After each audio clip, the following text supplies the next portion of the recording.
আছে না, এটা গণভোট। গণভোট হবে হা এবং না। যদি আপনারা যারা আওয়ামী লীগ করেন, যারা অন্যান্য দল করেন, তাদের কাছে তাদের জ্ঞাতার্থে সুবিধার্থে আমি জানাচ্ছি, যদি হা জয়যুক্ত হয় কোনো ক্রমে, সারা দেশে যদি হা জয়যুক্ত করা মানে ভোটে জয়যুক্ত হয়, তাহলে এদেশের স্বাধীনতার পরে ৭২-এ যে একটা সংবিধান ছিল, শেখ মুজিবুর সাহেব করেছিল, ডক্টর কামালের হাতে লেখা, এই সংবিধান টোটাল ডাউনলোড করে দেবো, মানে মুছে ফেলবো। স্বাধীনতার যে ৭১ সালে যে যুদ্ধটা হয়েছিল, এই যুদ্ধটা ৭১ সালের কোনো ঘটনায় বাংলাদেশ আর থাকবে না। আপনার মধ্যে সংস্কার করতে চাইতেছে, যে সংস্কারের জন্য হানা বুড় হইতেছে, এর মধ্যে লেখা আছে ৭১ সালকে বাদ দিয়ে ২৪-এ যে ইটা হয়েছে গণভোটটা হয়েছে, ৭১ জায়গাটা নিবে ২৪ সাল। কেন নিবে? এটা একটা কারণ আছে, জামাত ইসলামের একটা কারণ আছে। জামাত ইসলাম ৭১ সালে দেশে স্বাধীনতা চায় না, এদেশে বাংলাদেশের স্বাধীন হোক চায় না, বাংলাদেশ স্বাধীন হোক, জামাত ইসলাম কিন্তু এটা চাই নাই। যারা আওয়ামী লীগ করেন তারা একটু খেয়াল করে শোনেন। যদি হা জয়যুক্ত হয়, তাহলে আওয়ামী লীগ কিন্তু এখন মানে কি জানি প্রজ্ঞাপনের মাধ্যমে আপনার স্থগিত হয়েছে, আওয়ামী লীগ নির্বাচনে অংশগ্রহণ করতে পারবে না।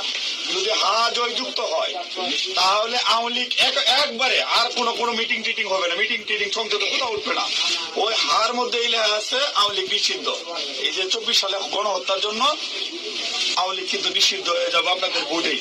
যদি হাতের ভোট দেন, হাতে ভোট দিলে আপনার ১৬ই ডিসেম্বর থাকবে না, ২৬শে মার্চ থাকবে না, আপনার ৭১ সালে যে যুদ্ধ করছে, মা বোনেরা ইজ্জত দিচ্ছে, ৩০ লক্ষ মা বোন ইজ্জত দিচ্ছে, এটা থাকবে না। অর্থাৎ আপনারা যারা আওয়ামী লীগ করেন, দয়া করে আপনারা না ভোটের জন্য হলো আওয়ামী লীগের তো আমরা আসলে বিএনপিটা হইতে সুতারপন্থী রাজনৈতিক, আমরা বিএনপি চাচ্ছি সকল দল মিলে একটা দেশে নির্বাচন হোক। এবার না হোক, সামনে যেন সকল দল একটা নির্বাচন অংশগ্রহণ, ৫ বছর পরে যে সকল দল নির্বাচন অংশগ্রহণ করতে পারে। আপনারা আপনাদের যারা আওয়ামী লীগ করেন, আপনাদের দল রক্ষা করার জন্য আপনাদের কেন্দ্রে যাইতে হবে, ঠিক আছে? আপনাদের কেন্দ্রে যাইতে হবে, আপনাদের দল রক্ষা করার জন্য, না ভোট দেওয়ার জন্য, সার্বভৌমত্ব দেশ রক্ষা করার জন্য।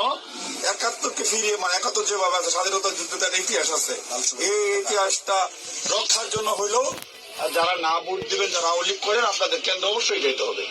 কেন্দ্রে যদি আপনারা আপনাদের দলকে রক্ষা করতে যান, যেহেতু এবার আপনাদের নাই কোনো নমিনেশনের, আওয়ামী লীগের কোনো প্রার্থী নাই, দয়া করে সেক্ষেত্রে আপনাদের কাছে আমাদের অনুরোধ, যারা আওয়ামী লীগ করেন, বিএনপির তো আপনারা ভোট আমাদের দিবেনই, ঠিক আছে? যারা বিএনপি করেন ওরা তো আমাদের ভোট দিবেনই।